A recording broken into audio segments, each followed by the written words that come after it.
Welcome to Conversion Conversations. This is Cameron, and today I have another deck tech that I wanted to share with you. I've been talking on Discord with some friends a lot recently about the focus mechanic and trying to figure out different ways to play it. And this deck is one of, I think, two that I'll eventually share on the channel that's centered around focus. So I know in the thumbnail I've got Chromedome, but he's kind of less important to it as is Emissary here, because he's the head that gives you focus. But let's just dive right in. So for our character setup, we do have Chromedome just as a really solid body. We have Specialist Flamewar, and we have Raider Sights. Now, Chromedome is a body, you got to play it with a head. We give him Emissary as his head, and now Chromedome has focus too. What you'll notice about this setup is after you flip Flamewar, whenever you flip her, now every one of your characters has focus. Two of them have focus 2, one of them has focus 1. This is a very mixed pip deck with actually a lot of blank pips, because the goal here is when Raider Sights dies, you get to equip him on one of your characters, and now you're running someone with focus 4, and that lets you essentially, throughout the game, control the card that you're going to draw from your deck with focus. So I'm using double pips to make sure that I flip the orange and the blue pips when I need them with focus, and I've got blank pips in here because what I found is I can effectively control the card that I draw to make sure that I get the most value out of drawing blank pips rather than flipping blank pips. But yeah, in terms of how the characters work, generally speaking, you start your lineup like this. You'll send Raider Sights, whenever you get to attack. Turn 1, if your opponent goes first, they're usually attacking Chromedome. But with Focus 2, 2 defense, and 13 health, he's not going anywhere on turn 1. I tend, when I first built this deck, and you'll see there's links to several versions in Fortress Maximus, I tended at first not to worry about Chromedome's flips as much as just using the focus mechanic, but now I do have showing off in my deck list to try and get cards out of my opponent's hand, action cards to give him the boost earlier in the game. I found that was more successful. Flame War kind of sits behind stealth until you need her, and then she's got focus herself. And I've been pretty happy with this lineup. I've played it a couple times. I guess I've gone through 4 versions of this deck, and each version has played multiple games. There's a couple that I've shared with you guys, but let's dive right into our battle cards. So starting out in our weapons, because we're running focus and we've got blue pips, our characters do get to stick around long enough to make good use out of Energon Axe, and then the other weapons I'm running are just straight pumps. I'm not worried about bold as much. There's another focus deck that combines focus with bold, but in this version, I just want the static boosts. The Pierce 3 and Pierce 2 are nice, but really trying to get Chromedome to 10, 11 attack, getting Flame War herself, if she's got the maneuver glider wings on her, getting her up to 8 attack, 9 attack before flipping oranges and hopefully double oranges is a pretty good spot to be in. Then I also do run, and I've got those new Wave 5 handheld blaster arts. I've got the handheld blasters for the double pips, again, just helps with survivability. It's one thing that I've struggled to identify. I don't know if this deck would be considered control, and it's not really aggro, it's just kind of mid-range, I think. Because I am running 2 specialists, I do have the sturdy armor, and I find a lot of my opponents are running range characters. So, a green pip to pick it up, a blue pip on a flip, and then it's usually a 2 defense, putting them at 4 and 3, or 4 and 4, 5 and 4, depending on where the glider wings are. And then, of course, again, for those sweet, sweet double pips, we've got Improvised Shield. And you'll see later on, I do have ways of getting these cards out of my hand if I do draw them. It's happened a couple times. In terms of card draw in general, the other utility I'm running along with Raider Sights is Pocket Processor. If I can get one earlier in the game and put it down, I'm not hurting for card draw. And that's kind of how I'll have my utilities split up, is one way or the other. Someone's got one and someone's got the other. There are versions of this deck list where I was running triangulators or the acute reflexes. I ended up scrapping those versions. I just found that I wasn't if I could play it, it was nice, but usually I'd rather you had to play another card off my hand. That was something that I was drawing using Focus. So those are my upgrades. And you'll notice the deck's a little light on the upgrades. I'm only running 17. And I don't think it's really come to hurt me yet, but I could see, against another deck that got off a lucky security checkpoint or somewhere, it might be a little harder. But again, with the Focus, I find that I'm able to, put the grenade launcher where I want it to make sure I draw it when it's my turn again. Things like that. In terms of actions, I am running Peace Through Tyrannies. And the nice thing with Peace Through Tyrannies is later in the game, if I can get the draw where I want it, which I normally can with Focus, if someone's down to a couple health, Flamewar and Chromedome are both more than 6 stars, so they're both valid targets to give me another turn to attack.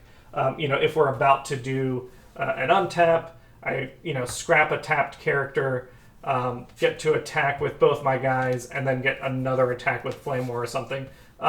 It has helped save a couple games here and there, so it's nice that Peace Through Tyranny is not only the double orange pips, but it's also a playable card.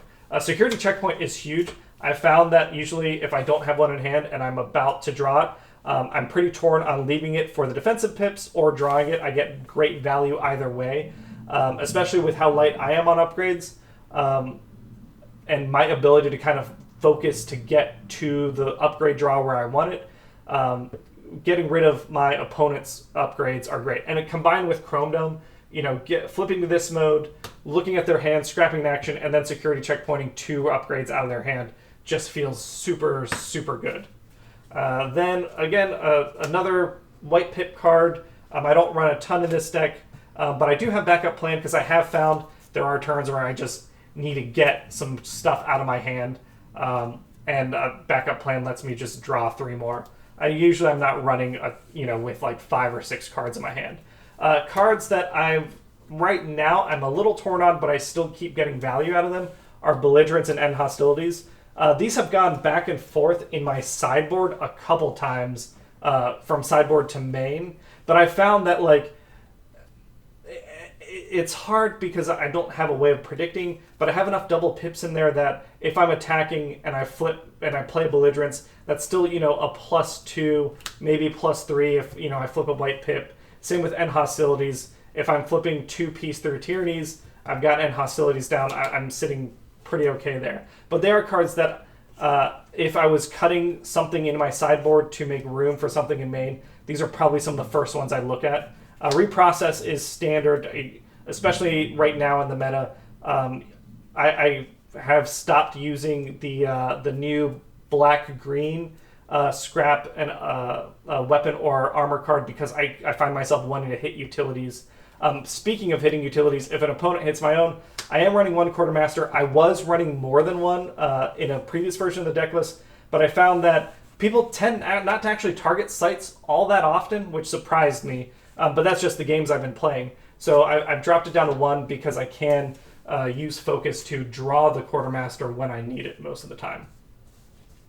Then I've got 4 secret actions to help me stay alive. Because I am running a lot of blue pips, Stable Cover helps helps them keep their value against Pierce heavy decks. There was a version of this deck where I was running 3 wedge formations because I've got a ranged character to help me draw cards. But Sights dies early enough that most of the time I use wedge formation since I've got specialists to plan double pip back on top of my flips or something like that. And that I've cut it down to just 1 at this point.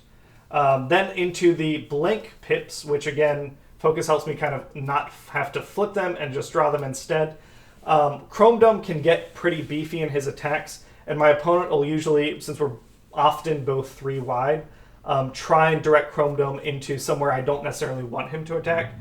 So supporting fire, when I can set it to be my draw card, it's a +1, and it makes sure that Chromedome hits what I want him to hit. I've brought this into my deck. This is a recommendation from Rob Clark, and after playing it a couple times, I realized, that's definitely value added.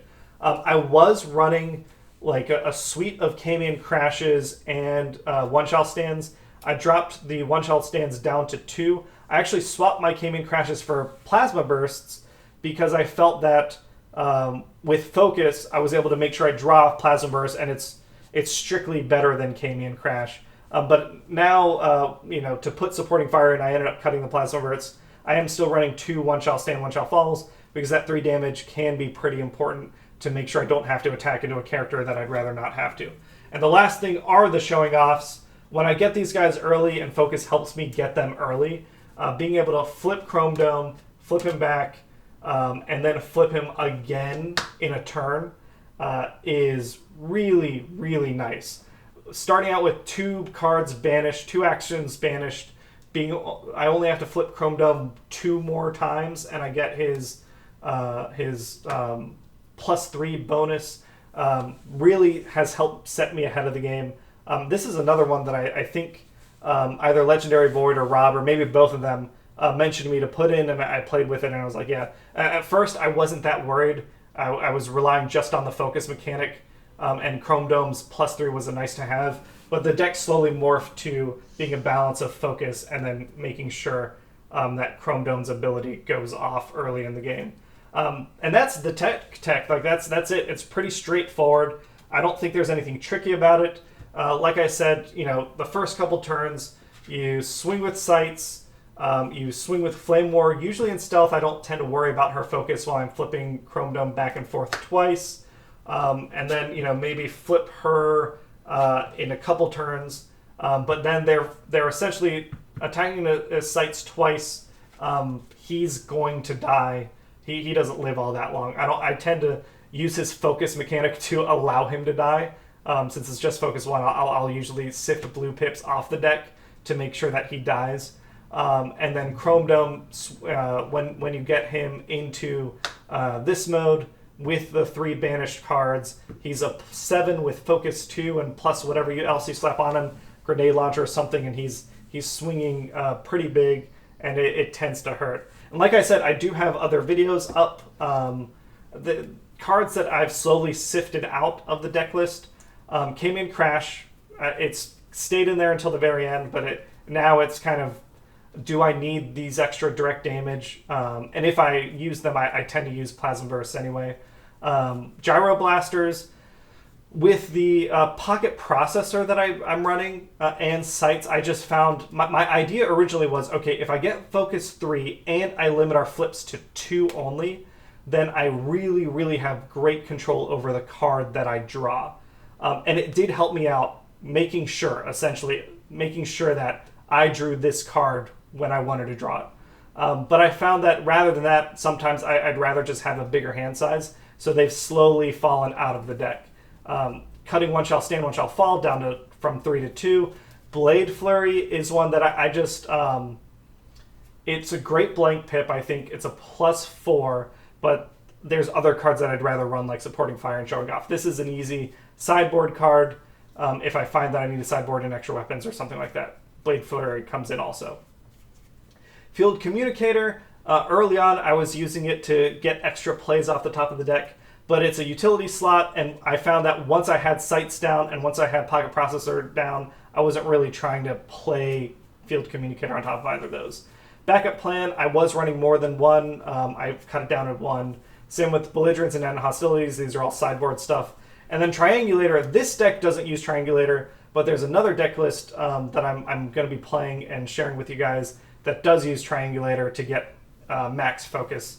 And that is a lot of fun also. But yeah, so this is, I call it Focus Pocus. If you're watching this video, hopefully that means I've had time this week to put my write-up on my Fortress Maximus deck list. If it's not there yet, then check back again on Fort Max on my page shortly, and hopefully the write-up's there. It's a lot of fun. I just haven't been able to put it down. I'll say that it's not fast enough to compete with the top-tier meta decks right now. That's just given. But for a fun casual deck, this and Sound Blaster, I've been enjoying playing both. I can't seem to put Focus down as a mechanic. I just have way too much fun. I guess my natural inclination is I want to peek. I want to know what that card is, and that's why I like Shockwave and Focus as much as I do.